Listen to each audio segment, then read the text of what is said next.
हमारे पिछले अनुभाग में कुछ लोगों ने यह आपत्ति की थी कि उसमें हमने एपीजे अब्दुल कलाम को ज़कात फाउंडेशन का संस्थापक बता दिया था। इससे पहले के वक्तव्य में भी कुछ लोगों ने आपत्ति की थी, जहां मैंने इसरो को भारत की खुफिया एजेंसी बताया था। अब ये दोनों बातें स्लिप ऑफ टंग भी मानी जा सकती हैं, लेकिन ये स्लिप ऑफ टंग नहीं है। इस बात को मैंने बहुत सोच समझ कर कहा है।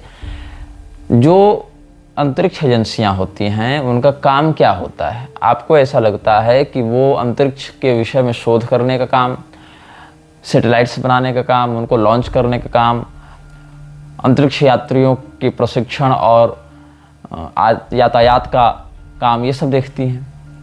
बात ऐसी है कि अंतरिक्ष जो है वो कोई ये कमरा नहीं है, कोई गुफा नहीं है जहाँ पर आप एक बार गए, शोध किए आ गए।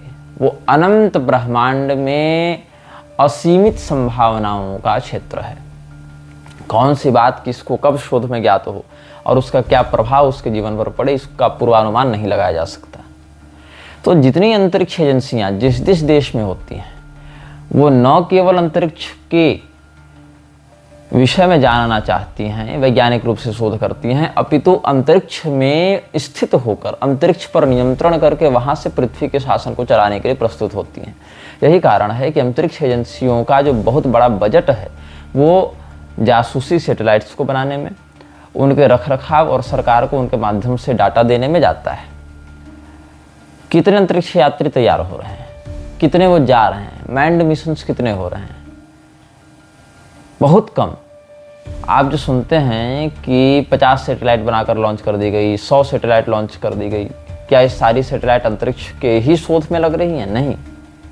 अलग अलग देशों के मध्य जो संघर्ष चलता है उसमें जियोग्राफिकल डाटा के लिए, उसमें निगरानी करने के लिए, जासूसी करने के लिए, या बहुत प्रकार से मौसम को प्रभावित करने के लिए भी सैटेलाइट्स बनाई जाती हैं। और उन सैटेलाइट्स का रख रखाव, उनका निर्माण, उनका संचालन, उनसे उन जानकारियों को लेना, सरकार तक पहुंचाना, ये किसका काम है? और उसमें जो रिपोर्ट्स होती हैं वो क्या आप तक पहुंचती हैं? नहीं, ये अंतरिक्ष एजेंसियों का काम होता है। और इसमें बहुत बड़ा विभाग खुफिया एजेंसियों के समान होता है। यही कारण है कि अंतरिक्ष एजेंसी किसी भी देश की हो, वो केवल अंतरिक्ष एजेंसी नहीं होती, अपितु जो उसकी सीक्रेट एजेंसियां हैं, जो उसकी जासूसी एजेंसियां हैं उस देश की, वहाँ से भी उनका बहुत निकट संबंध होता है। क्योंकि सारी सैटेलाइट्स के माध्यम से जो डेटा प्राप्त होगा युद्ध की स्थिति में, और उसका जो इनपुट डिफेंस को दिया जाएगा, वो सब सैटेलाइट से ही होना है। और सैटेलाइट के ही माध्यम से आज के वारफेयर्स अच्छे अच्छे देश जीत रहे हैं या हार रहे हैं। तो यही कारण है कि इंटरनेट, सैटेलाइट इत्यादि पर पूर्ण नियंत्रण करके अपने प्रभाव को और अधिक बढ़ाने का काम जो सरकारें करती हैं वो अंतरिक्ष एजेंसियों के इसी खुफिया विभाग के माध्यम से करती हैं, जिसकी बहुत अधिक जानकारी वहां काम कर रहे अन्य विभागीय वैज्ञानिकों को भी नहीं होती है। दूसरी बात रही अब्दुल कलाम की, तो सैयद जफर महमूद का नाम ज़कात फाउंडेशन के संस्थापक के रूप में लिया जाता है। लेकिन सैयद जफर महमूद को कितने लोग जानते हैं? एपीजे अब्दुल कलाम को कितने लोग जानते हैं? मैं बात मुसलमानों की नहीं कर रहा, मैं बात हिंदुओं की कर रहा हूँ। मुसलमान जो है वो गुमनाम हो चाहे बहुत प्रसिद्ध हो, उसका लक्ष्य तो वही है। उसका लक्ष्य तो कुरान के ही कई बातों का अनुसरण करके पूरे विश्व में इस्लाम के राज्य को स्थापित करना है। तो ऐसी स्थिति में जफर महमूद प्रसिद्ध हो चाहे एपीजे अब्दुल कलाम प्रसिद्ध हो, इस्लाम का काम तो उससे प्रभावित होना नहीं है उनके दृष्टिकोण से। लेकिन हिंदुओं के ऊपर व्यापक प्रभाव जब एपीजे अब्दुल कलाम जैसे लोगों का पड़ता है, तब हिंदुओं के इतने बड़े आचार्य, जो पुरी के शंकराचार्य हैं, जिनका इतना नाम है, दार्शनिक जगत के हस्ती माने जाते हैं, क्रांतिकारी के समान वक्तव्य देते हैं, वो भी यह कह बैठते हैं कि कुंभ में कलाम कोटि के मुसलमानों को आना चाहिए। जबकि ऐसे त्रिकालदर्शी महात्मा कलाम के जीवन के प्रत्यक्ष वास्तविकता से भी कदाचित अनभिज्ञ ही रह गए।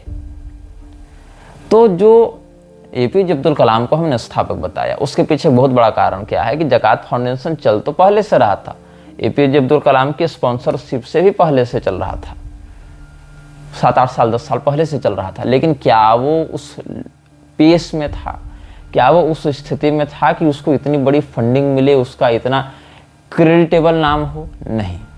क्यों? सैयद जफर महमूद स्वयं में सिविल सर्वेंट रह चुका था। ये आईएएस था, बाद में रेवेन्यू सर्विस में इसको नियुक्ति मिली, इन्हीं लोगों की वेबसाइट के अनुसार इतनी बातें सार्वजनिक हैं। 1977 बैच का व्यक्ति है, पब्लिक एडमिनिस्ट्रेशन में इसने पीएचडी कर रखी है, ऐसा जगात फाउंडेशन का कहना है।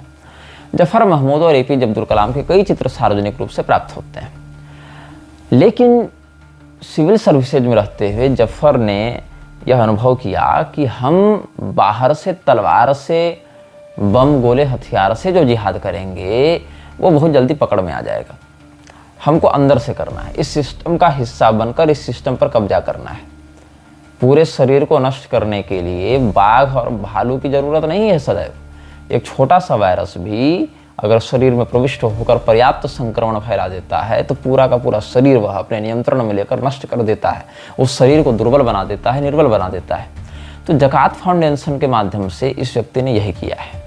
स्वयं सिविल सर्वेंट था तो उसका एक्सेस सरकार के सिस्टम में, उसका प्रभाव, वहाँ से वो क्या प्राप्त कर सकता है, कैसे अपनी कौम को बेनिफिट दे सकता है, उसकी समझ हो गई। पढ़ा लिखा तो था ही, दिमागदार व्यक्ति था। उसने एक ऐसा फाउंडेशन बनाया जो ऐसे हजारों लोगों को खड़ा करे, हजारों लोगों को खड़ा करके उस सिस्टम पर कब्जा करे। If you want to change the game, enter the game, play the game, rule the game. तो यही इसने किया। और हिंदुओं का क्या है? हिंदू तो आज भी भारत माता की जय बोलकर खुश है, सर्वधर्म समभाव में खुश है।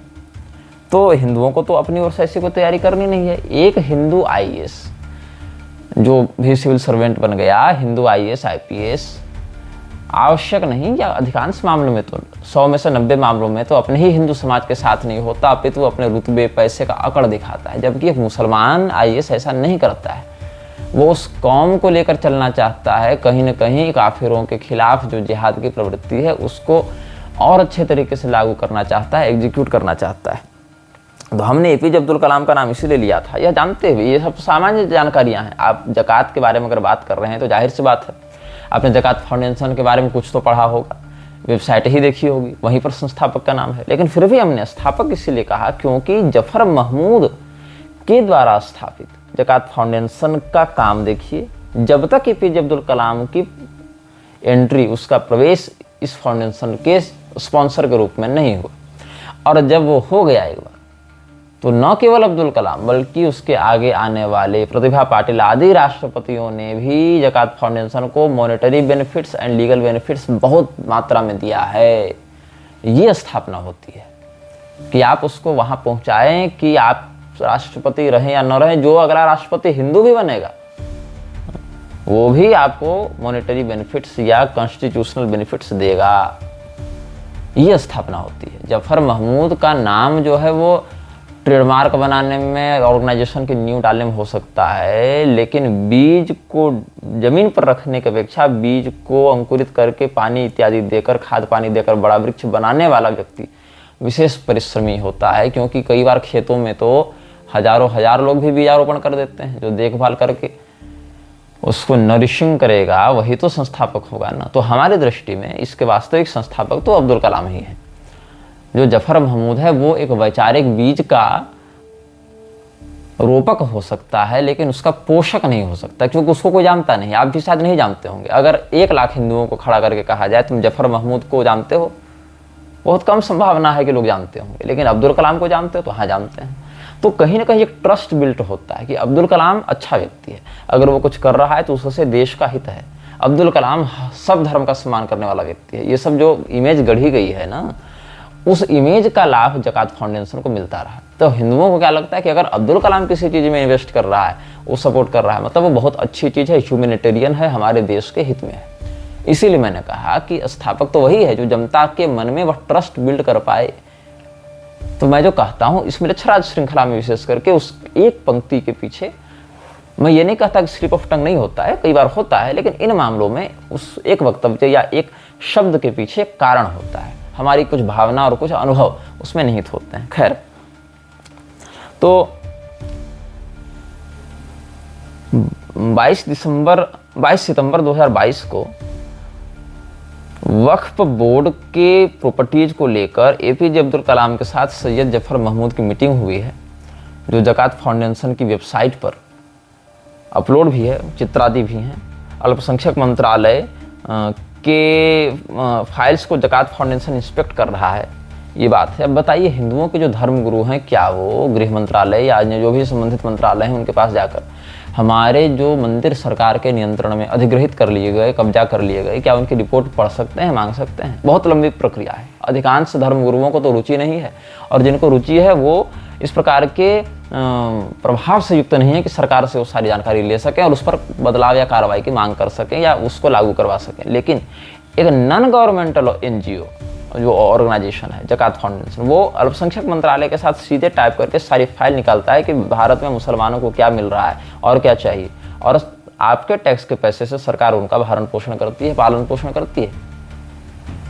अब ज़कात फाउंडेशन ने वक्फ बोर्ड को अपना एक ब्रांड बना रखा है कि हम वक्फ बोर्ड के संरक्षक हैं या इसके साथ काम करते हैं। ये सब जितने हैं ना, all India Muslim personal law board, Waqf board, और ये देवबंद वाले, जामिया इस्लामिया वाला जो विश्वविद्यालय है उधर, जामिया मिलिया इस्लामिया, और इधर सैयद अहमद खां वाली यूनिवर्सिटी, अलीगढ़ यूनिवर्सिटी देख लो, या जो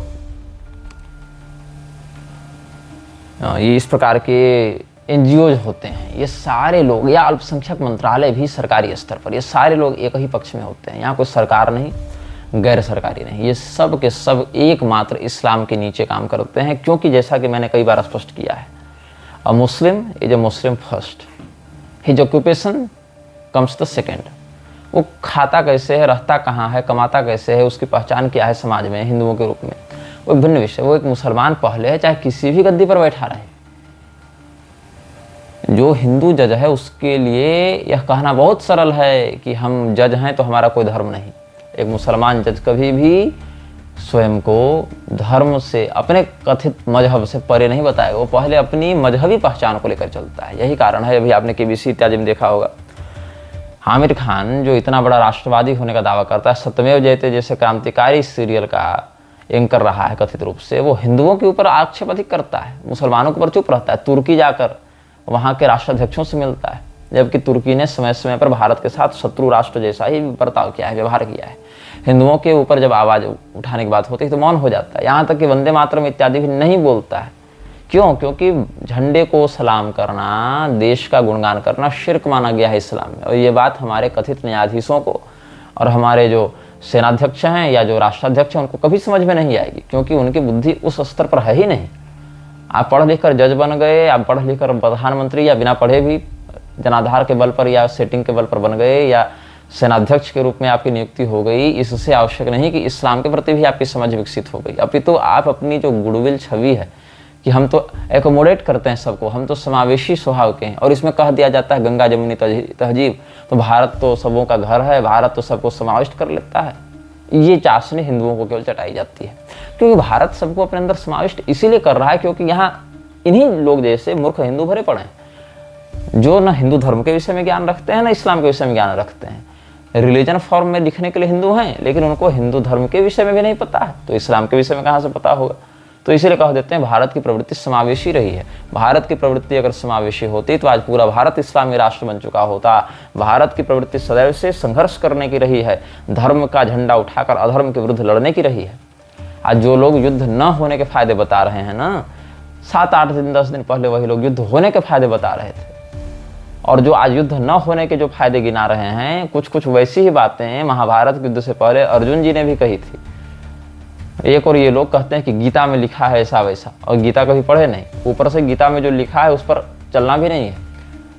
युद्ध करने के लिए गीता का नाम ले लेना है इन लोगों को, और युद्ध विराम के फायदे भी बताने हैं, और वही तर्क देने हैं जो कभी न कभी किसी न किसी अंश में अर्जुन भी देते थे।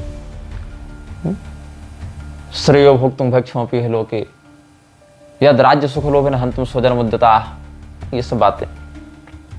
तो जो ज़कात फाउंडेशन है उसको पैसा कहाँ से आता है? टेरर फंडिंग जम के होती है, विदेशों से खूब पैसा आता है, अरब कंट्रीज भर भर टोकरी पैसा उछलते हैं। भारत के मुसलमान भी जो ज़कात देते हैं उसका एक बड़ा हिस्सा इसी फाउंडेशन को जाता है। और जो हमने आपको बताया था कि भारत में केवल या अन्य जहाँ भी इस्लाम का आक्रमण होता है वहाँ केवल मारने की बात नहीं होती है, उसको तड़पाने की बात भी होती है। जजिया कर लगाया जाता है कि तुम अपने देवी देवताओं की पूजा तब कर सकते हो जब तुम इतनी बड़ी मात्रा में धन हमको दो। और आपको बताऊं, जजिया केवल मुसलमान नहीं वसूलते, इस्कॉन भी वसूलता है हिंदुओं से। जी हाँ, आपको ये जानकर आश्चर्य होगा कि हिंदुओं को अपने देवी देवताओं की पूजा करने के लिए इस्कॉन को जजिया देना पड़ता है। ये बात कैसे सिद्ध होगी? प्रभुपाद के चिट्ठी से सिद्ध होगी। प्रभुपाद की 3 चिट्ठियां हम सार्वजनिक कर रहे हैं, उनमें कई बातों का आप ध्यान से सुनेंगे, पढ़ेंगे, समझेंगे तो आपको पता चलेगा कि प्रभुपाद इस्लामी जजिया से कितना अधिक प्रभावित था और हिंदुओं के ऊपर कैसे वो इस्लामी जजिया को थोपता था। एक चिट्ठी है जो प्रभुपाद ने 1974 को लिखी थी, 31 दिसंबर 1974 को इसने लिखी थी। कहाँ से लिखी थी? हरे कृष्णा लैंड, गांधी ग्राम, जुहू, बॉम्बे से लिखी थी। गुरु कृपा स्वामी को लिखी थी इसने, जो उस समय टोक्यो जापान में रहता था। इसमें क्या लिखा है इसने कि अगर तुम गणेश जी की पूजा करना चाहते हो तो मुझे $1 लाख प्रति महीना दो, तब तुम गणेश जी की पूजा कर पाओगे। तो क्यों भाई? तो भगवान कृष्ण ने जब कह दिया गीता में कि सर्वधर्मान परित्यज्य मामेकम शरणम व्रज, उस स्थिति में तुम गणेश जी की पूजा कैसे कर सकते हो? ये इसका तर्क है। अरे भाई, मामेकम शरणम व्रज इत्यादि का जो अर्थ है इसको कभी समझ में आएगा नहीं। बस इसको एक ब्रांड चाहिए था कि भगवान कृष्ण का नाम लेकर किसी प्रकार अपना NGO खड़ा कर सके, मृच्छराज के काम को आगे बढ़ा सके, फॉर्ड फाउंडेशन के पैसे से अपनी ऐशो आराम की जिंदगी जी सके, स्वर्णमहल खड़ा कर सके। इस प्रभुपाद ने भगवान कृष्ण की जितनी दुर्गति की है, उनके सिद्धांत की, मतलब भगवान की क्या करेगा, उतनी किसी अन्य व्यक्ति ने नहीं की। ये फोटो दीक्षित लोग स्वयं को जो बोनाफाइड बताते हैं वर्णाश्रम व्यवस्था के हत्यारे हैं, ये सारे लोग जो हैं रंगदारी और जजिया और ये टैक्स वसूलने में लगे हुए थे हिंदुओं से। तो क्या कहता है प्रभुपाद, क्या लिखता है आप ध्यान देंगे। ये कहता है कि Also, I have received one credit number 134 from Dai Nippon for the amount of $63,752.54 in US। ये सब बताया। फिर आगे क्या कहा कि उसके हवाई के लिबर्टी बैंक में अकाउंट है, $1 लाख वहाँ भेज दो, वहाँ से फिर हम भारत पैसा ले जाएंगे। होनोलुलु टेम्पल कंस्ट्रक्शन वाले अकाउंट में भी एक अकाउंट ये तुम खोल लेना, जयतीर्थ के पास लिबर्टी बैंक पासबुक है, उसके आगे आप मुख्य देखिएगा। Regarding Ganesh Puja, I have received some letters from persons requesting to also perform it.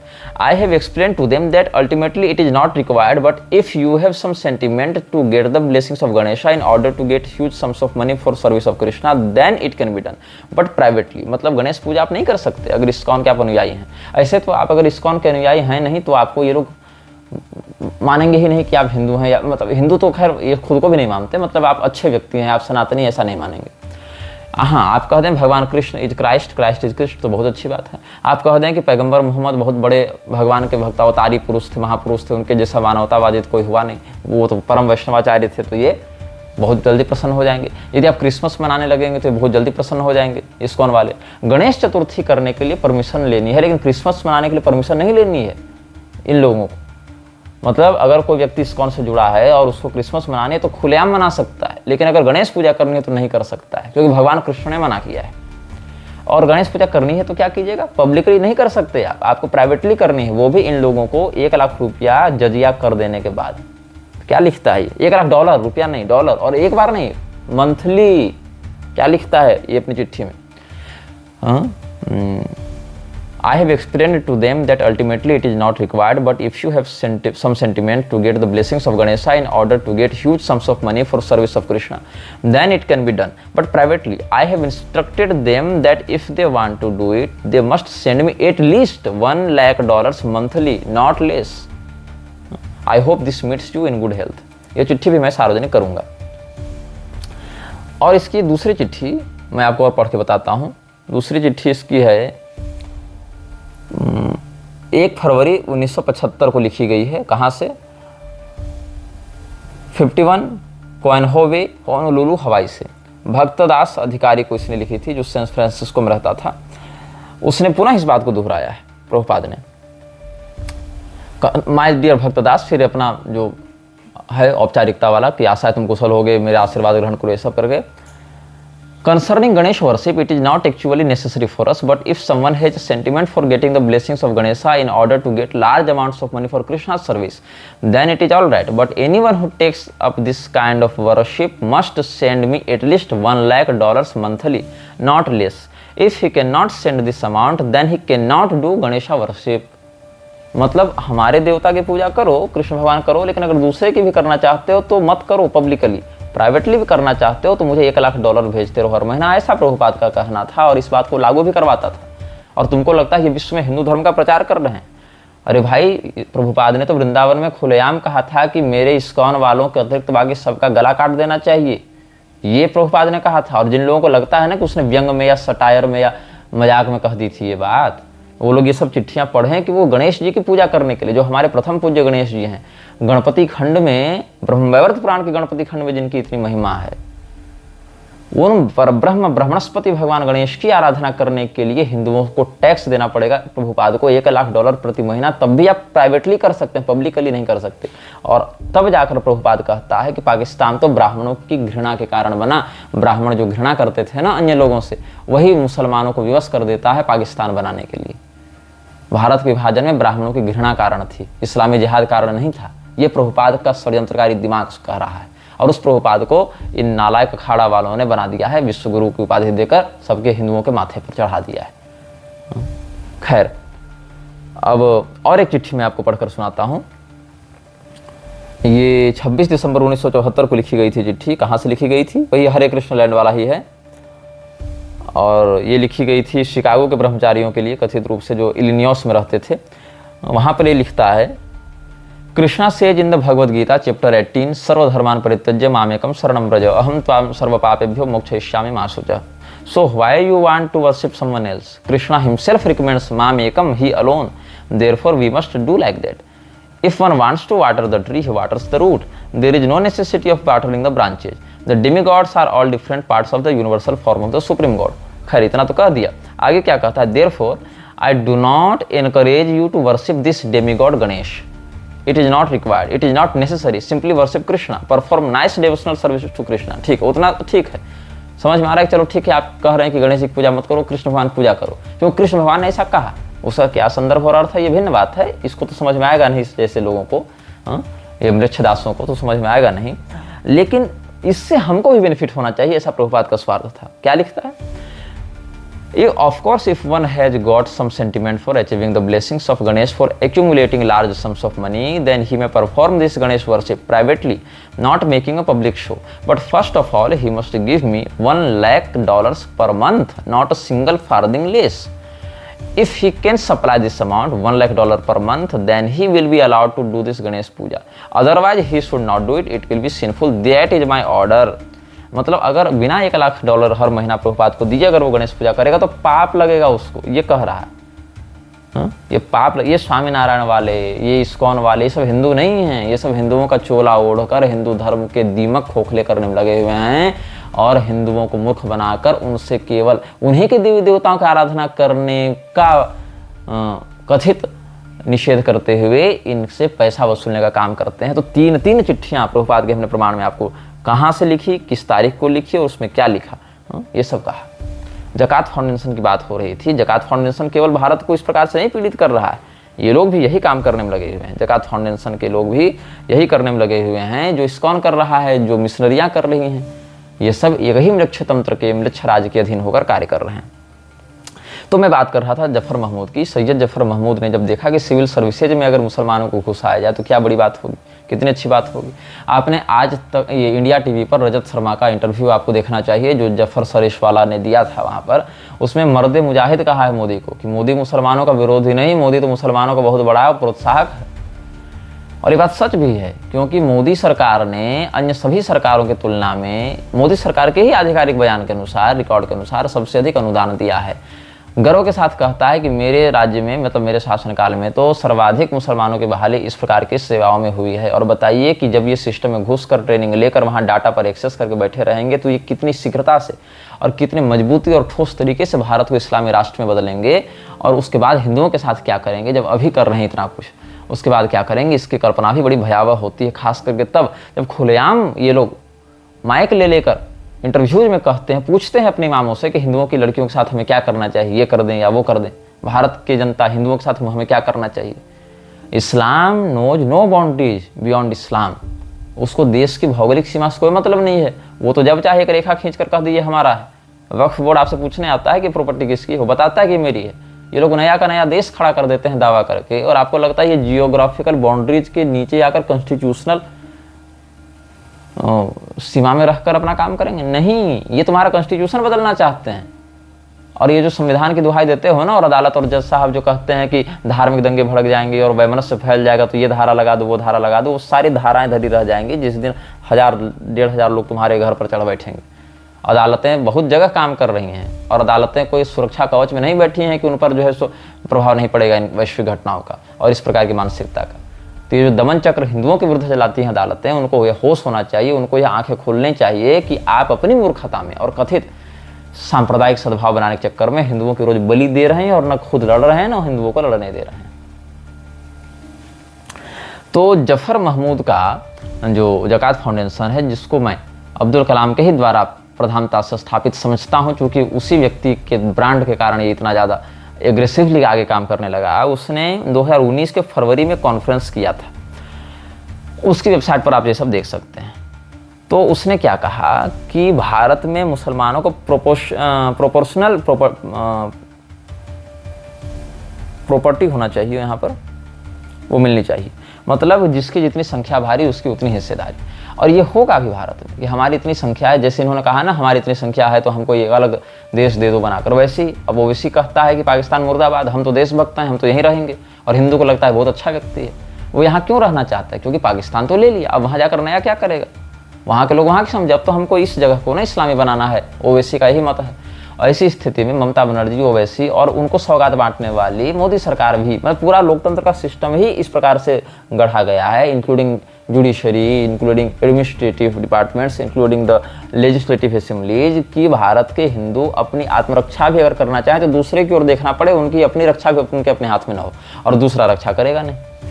तो उस स्थिति में इन लोगों ने क्या किया है, कहा कि जिसकी जितनी संख्या भारी उसकी उतनी हिस्सेदारी, हमको चाहिए आनुपातिक अधिकार, हम जितने हैं उतना हमको चाहिए। यही इन्होंने लेबनान में किया था। आप देखिएगा, मैंने लेबनान पर इसी सीजन 2 में 2 बार स्पष्ट रूप से बात की है। तो पहले इसने क्या कहा कि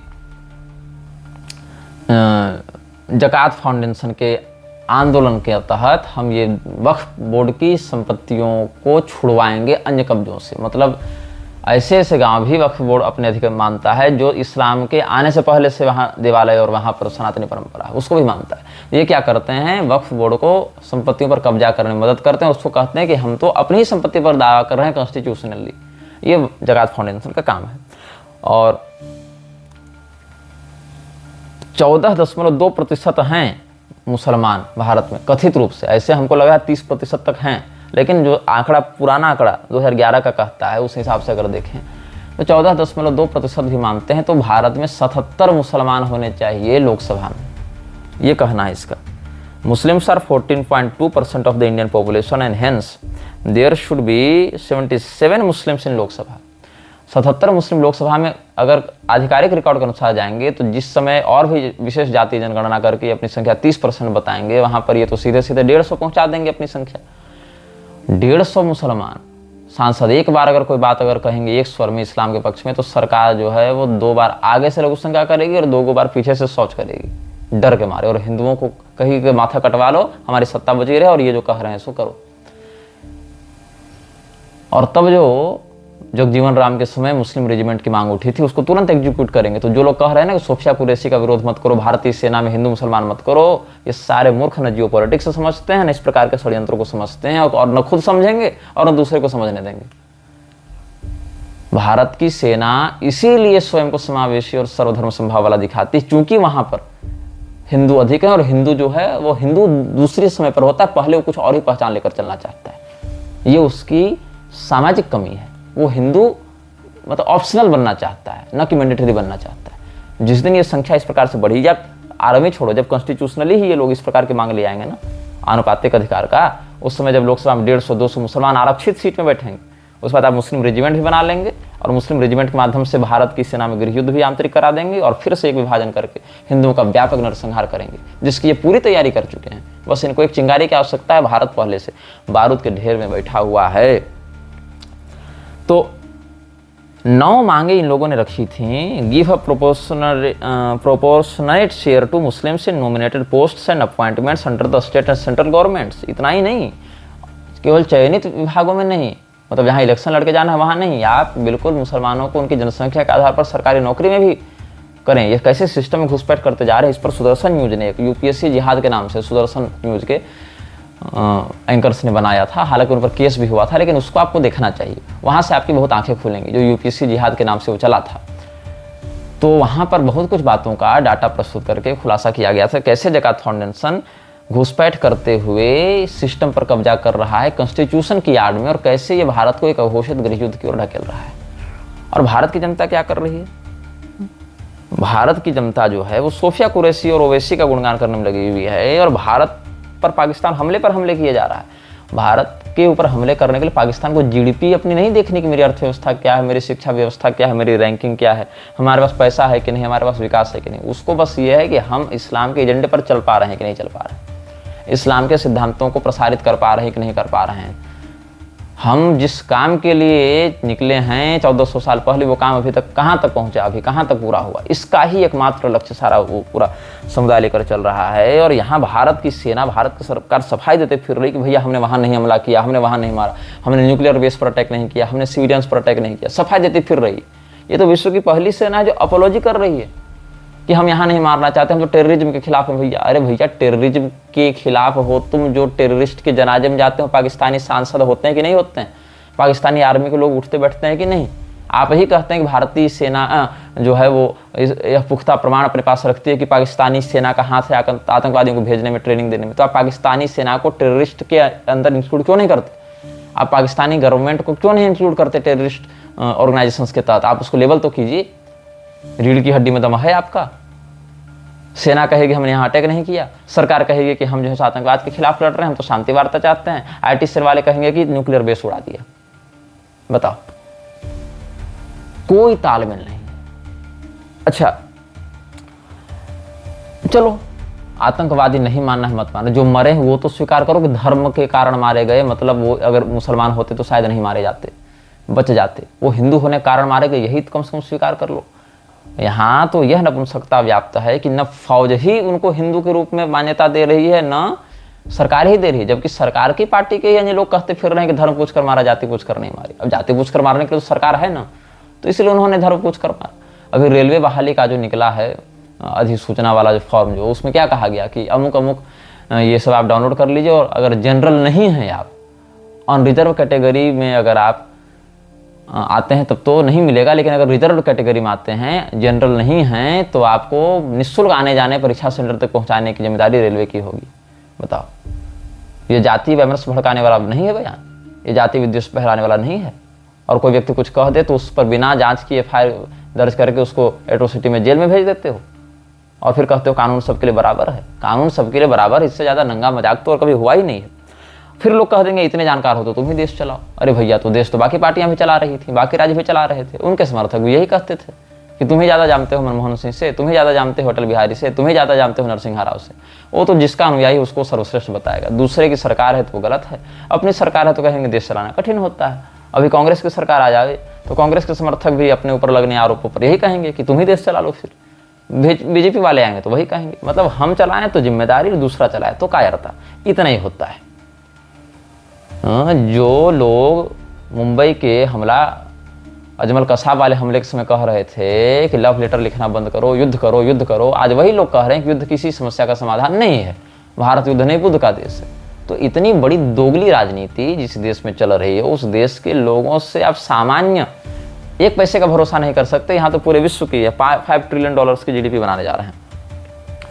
मतलब विपक्ष का काम होता है विरोध करना। यहाँ तो ओवैसी और लालू के लड़के तक कम से कम मौखिक रूप से आपका सपोर्ट ही कर रहे थे। इस स्थिति में आप नहीं कुछ कर पा रहे हैं, इसीलिए मुझे वक्तव्य जारी करना पड़ा। मैंने वो वन लाइनर दिया था कि भारत की सेना सीमा पर नहीं, संसद में हारती है।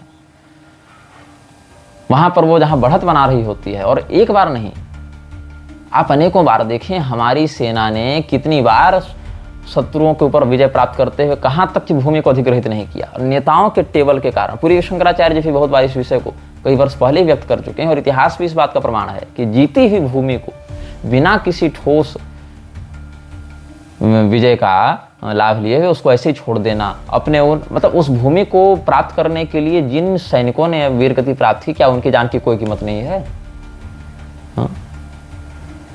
वो भूमि क्या बिना खून बहाए आ गई थी अपने अधिकार में? जब आ गई थी तो या तो आप उन सैनिकों को पुनर्जीवित कर दीजिए और भूमि वापस कर दीजिए, या कम से कम भूमि पर कब्जा कीजिए ना। आखिर अंग्रेजों के जाने के समय वो भूमि थी तो आपकी ही, भारत की ही भूमि थी। वो तो जिहादियों ने कब्जा करके अलग करवा दिया था। तो जब आपके सैनिक वीरगति को प्राप्त हो ही चुके हैं, आपकी जनता के टैक्स के पैसे से वो युद्ध लड़ा ही जा चुका है, तो जो जीत लिए उसको तो कम से कम अपने पास रखिए। वो भी नहीं हो पाए पिछली सरकारों से, और आज की सरकार भी उसी नीति पर चल रही है। तो ये स्थिति में अगर देश रहेगा तो देश की आर्मी आप इतनी बड़ी कर लें, कितने भी मिसाइल आप बना लें, कितना भी आप इनोवेशंस कर लें डिफेंस सेक्टर में, आपको कोई लाभ नहीं होने जा रहा है। हमला पहले होगा, फिर बैठक होगी, उसके बाद कह दिया मीडिया के माध्यम से कि सेना को खुली छूट दे दी गई है। जब खुली छूट दे दी गई तो बार बार जो है सो ये कर दिया, वो कर दिया, अपोलॉजी क्यों, नॉन एक्सलेटिंग क्यों? उसके बाद फिर मीडिया तो अलग ही अतिशयोक्ति में रहेगी कि हम तो अब पूरे विश्व पर हम ही कब्जा कर लेंगे, वर्ल्ड वार शुरू हो गया, हमने यहाँ कब्जा कर लिया, वहाँ कब्जा कर लिया। फिर फौज सफाई देती फिरेगी, ऐसा नहीं किया, वैसा नहीं किया, और फिर लास्ट में यही होता है कि अगली बार किया तब देखेंगे। क्यों? पुलवामा वाला अटैक जब आप वोट मांग रहे थे, पुलवामा वाले अटैक के समय, उरी के समय, पठानकोट के समय, उसी समय कह देते ना कि अगली बार करोगे तो नहीं छोड़ेंगे, और कहा भी था कई मामलों में।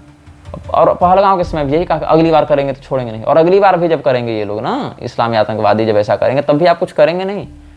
फिर आप थोड़े दिन सीज फायर, ये स्ट्राइक और फिर सीज फायर का नाटक करेंगे और कहेंगे अब की बार छोड़ दे रहा हूँ, अगली बार करोगे तो छोड़ेंगे नहीं। वो भी जानता है इनसे कुछ होने जाने वाला है नहीं, इनकी मानसिकता ही नहीं है वैसी, ये अपने अस्तित्व को लेकर गंभीर ही नहीं है, ये शत्रु को लेकर, शत्रुबोध छोड़ो, शत्रुबोध मिटाने पर तुले हुए हैं। जो एक पाक जर्नलिस्ट है उसने भी क्या कहा था, मुबशिर लुकमान ने, कि 2 हिंदू मंदिरों को 1965 के वार में राजस्थान में जब पाक आर्मी ने डिस्ट्रॉय किया, इनके अनुसार तो उस यूनिट को बुत शिकन की उपाधि मिली, मतलब मूर्ति भंजक, बुत शिकन की उपाधि मिली। ये लोग हमारे देवी देवताओं को अपमान करना अपना गौरव समझते हैं, उसको ये मेडल के रूप में लटका कर घूमते हैं। ये भगवान राधा कृष्ण की खंडित प्रतिमाओं को ट्रॉफी के रूप में लेकर आए थे अपमानित करने के लिए पाकिस्तानी सैनिक, और आपको लगता है कि वो टेररिस्ट नहीं है? They have a whole country, whole army, whole ecosystem against you. और आपसे इतना नहीं हो रहा है कि आप कम से कम हिंदुओं की मृत्यु का बदला लेने के लिए युद्ध लड़ें, तो मृतकों को हिंदू कह दें। उसमें भी सोफिया कुरैशी को लेकर आ गए हैं ताकि नॉर्मलाइज किया जा सके।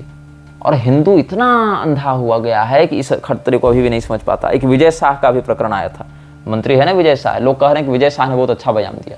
तो आप ही की सरकार क्यों विजय शाह के पीछे पड़ी हुई भाई? तो कहेंगे कि फौज में हिंदू मुसलमान नहीं होता। अच्छा, फौज में हिंदू मुसलमान नहीं होता ना, तो ये जो अभी जितने वार क्राए हैं अलग अलग रेजिमेंट्स के, उसमें हिंदू देवी देवताओं के नाम और जयकारे को हटाकर आप केवल उसमें अल्लाह अकबर लगा दें, फिर आपको पता चलेगा कि हिंदू मुसलमान होता है कि नहीं होता है।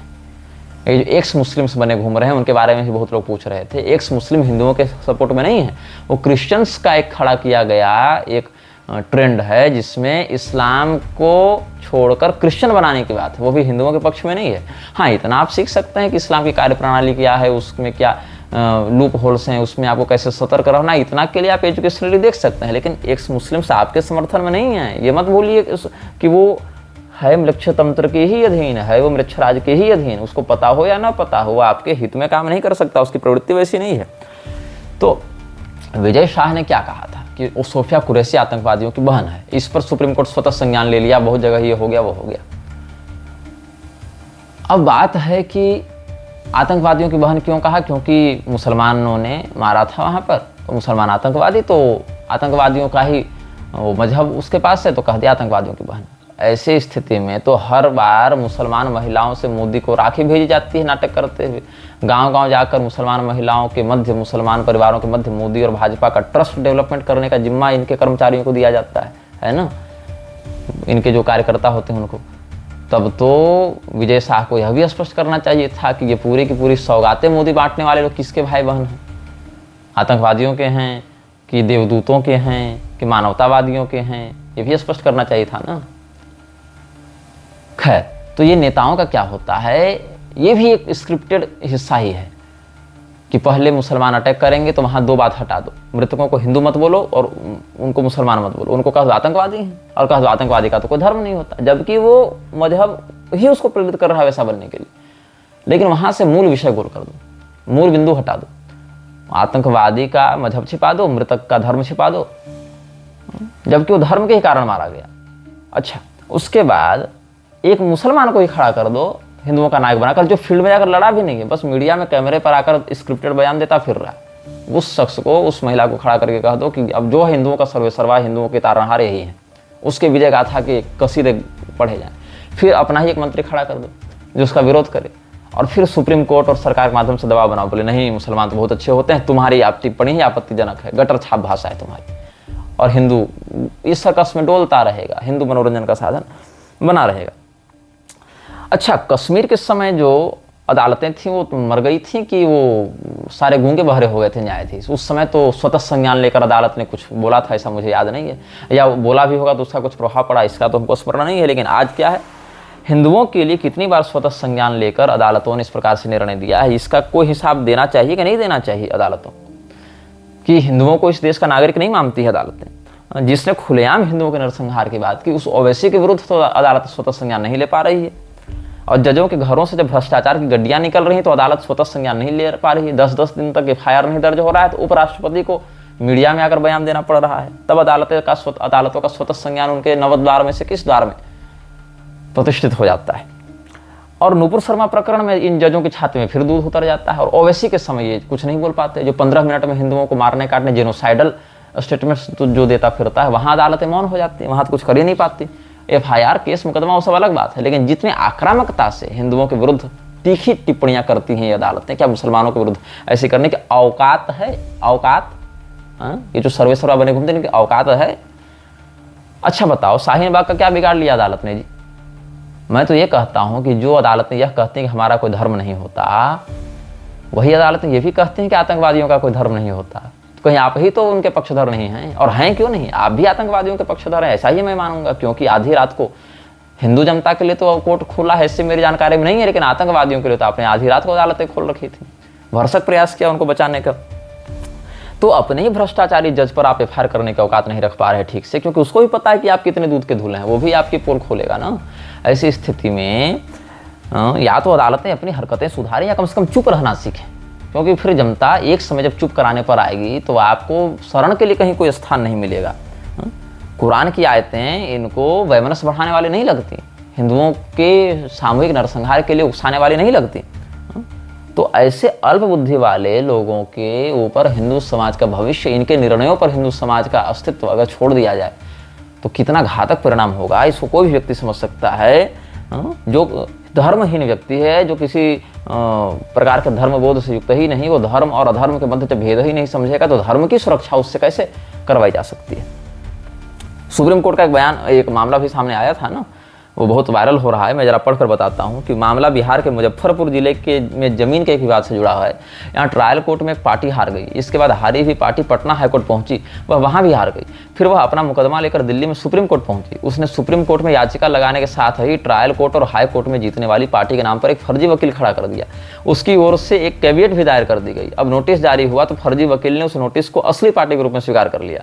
अगली ही सुनवाई पर जीती हुई फर्जी पार्टी के फर्जी वकील ने हारी हुई पार्टी को लेकर कह दिया कि हमारे बीच समझौता हो गया है। जीती हुई फर्जी पार्टी और हारी हुई पार्टी के बीच समझौते के आधार पर सुप्रीम कोर्ट ने आदेश जारी कर दिया। जिला अदालत हाई कोर्ट के फैसले को ही पलट दिया गया। करीब 6 महीने गुजर गए, तब जीती हुई असली पार्टी को यह जानकारी मिली कि यहाँ तो मामला ही पलट चुका है। मतलब फर्जी वकील और फर्जी याचिकाकर्ता ने देश की सर्वोच्च अदालत की साख पर बट्टा लगा दिया। एक समाचार बड़ा वायरल हो रहा है, हालांकि ये समाचार अभी पुष्टि के अधीन है, लेकिन सुप्रीम कोर्ट के कुछ अधिवक्ताओं से हमें बात की थी तो उन्होंने कहा हाँ ऐसा एक मामला आया तो है। तो आप समझिए कि किस प्रकार का अफीम चाटकर यहाँ के कथित न्यायमूर्ति फैसला देते हैं। हिंदुओं के विरुद्ध आपको कुछ शिकायत भी नहीं करनी पड़ेगी, जज साहब स्वतः संज्ञान लेकर सारी बात कर देंगे। लेकिन अगर मुसलमानों के विरुद्ध कुछ कहना है तो जज साहब बहुत नपे तुले शब्दों में, बहुत डिप्लोमेटिक वर्ड्स का प्रयोग करते हुए वहाँ कुछ बात कहना चाहेंगे। क्यों कहना चाहेंगे भाई? आखिर मस्जिदों को सुरक्षा की जरूरत नहीं पड़ती, मंदिरों और हिंदुओं की यात्रा को पड़ जाती है। क्यों? 100 मुसलमानों के बीच में 10 घर हिंदू नहीं ठीक से रह सकता, लेकिन 1000 घर वाले हिंदुओं के बीच में 10 मुसलमान ठीक से क्यों रह लेते हैं? ये सारी बातें जो हैं वो धीरे धीरे हम आगे और भी स्पष्ट करेंगे। पूरे विश्व में इस्लाम का कैसे विस्तार हुआ है इस विषय पर लंबी चर्चा करेंगे। भारत के ईसाई और इस्लामी परिप्रेक्ष्य पर चर्चा करेंगे, लेकिन अभी मेरी यात्राएं बहुत अधिक हैं, इसीलिए अभी 10 अनुभाग तक हम सार्वजनिक कर रहे हैं। फिर कुछ दिन और कार्यों में व्यस्तता है। सीजन 2 के अंतर्गत कुछ एपिसोड कुछ दिन विश्राम के बाद आएंगे। तो आप ये समझिए कि ये देश किस प्रकार के भविष्य की ओर बढ़ रहा है, किस प्रकार के नेतृत्व के माध्यम से पिछले 3 पीढ़ियों से ये देश चलता रहा है कि जहाँ अदालत हो, सिविल सर्विसेज हो, कई मामलों में फौज भी हो, कई मामलों के अधिकांश मामलों में पॉलिटिशियंस भी हों, उनसे हिंदुओं को कोई ठोस धार्मिक छोड़िए, सामाजिक छोड़िए, संवैधानिक कॉन्स्टिट्यूशनल संरक्षण भी प्राप्त नहीं हो पा रहा है। यहाँ एक और आप कहते हैं बायकॉट मालदीव, जो भाजपा के समर्थक ही ट्रेंड चला रहे थे ना, बायकॉट मालदीव, बायकॉट तुर्की। भूकंप आया था तुर्की में तो सबसे पहले भारत की सरकार ने मदद भेजी। आप इजराइल का गुणगान करते हैं, भारत सरकार फलस्तीन को पैसा भेजते रहती है। आप बायकॉट मालदीव की बात करते हैं, आपके टैक्स के करोड़ों अरबों रुपये मालदीव भेज रही है भारत सरकार। बात यह है, हिंदुओं को समझना पड़ेगा उनका कोई नहीं, न सरकार उनकी है, न न्यायपालिका उनकी है। अगर उनका कोई है तो सनातन धर्म के परंपरागत मानने वाले ब्राह्मण, क्षत्रिय, वैश्य, शूद्र, स्त्री, पुरुष, सनातन धर्म के वह धर्मगुरु जो नेताओं की चापलूसी की विकृति से अभी तक युक्त नहीं हुए हैं, वही केवल उनके अपने हैं। उन सबों को एक साथ एक मंच पर एकजुट होकर आना पड़ेगा। म्लेच्छराज के विरुद्ध अपने आध्यात्मिक और सामाजिक चेतना को जगाते हुए इन सभी दुष्टों के विरुद्ध यथायोग्य समयोचित हिंसक अहिंसक दमन चक्र के माध्यम से प्रवृत्त होना पड़ेगा और इनके कब्जे से, इनकी इस जो षड्यंत्रकार निवृत्ति है, जिसके कारण भारत एक बहुत बड़े टेररिस्ट अटैक और गृह युद्ध को कभी भी झेल सकता है, उससे भारत की रक्षा करनी पड़ेगी। इसी चेतावनी के साथ इस अनुभाग को यहाँ पूर्ण करते हैं। फिर मुझे अभी 1 घंटे के बाद यात्रा पर निकलना है और अभी थोड़ा मैं वाराणसी इत्यादि की यात्रा पर निकलने का विचार कर रहा हूँ भगवान विश्वनाथ के दरबार में। हालांकि भगवान विश्वनाथ जी के कॉरिडोर के माध्यम से जो सरकारी विध्वंस किया गया है मंदिरों का, उसको देखकर तो मेरा हृदय कई वर्षों से रो रहा है। लेकिन ठीक है, मैं शिखर दर्शन इत्यादि करके, गंगा स्नान करके भगवान से हिंदुओं के सद्बुद्धि और संरक्षण के लिए प्रार्थना तो करूंगा ही। तो तब तक के लिए आपसे विदा लेता हूँ। मृच्छराज सीजन 2 के अगले एपिसोड कुछ दिन विश्राम के साथ आएंगे। Shriman Narayan. This video may get deleted soon. Please download using third-party apps. You may also re-upload this video on your channels. Thank you.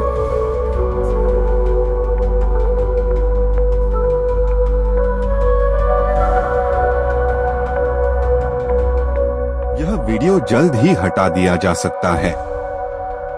कृपया थर्ड पार्टी ऐप्स का उपयोग करके डाउनलोड करें। आप इस वीडियो को अपने चैनल पर फिर से अपलोड भी कर सकते हैं।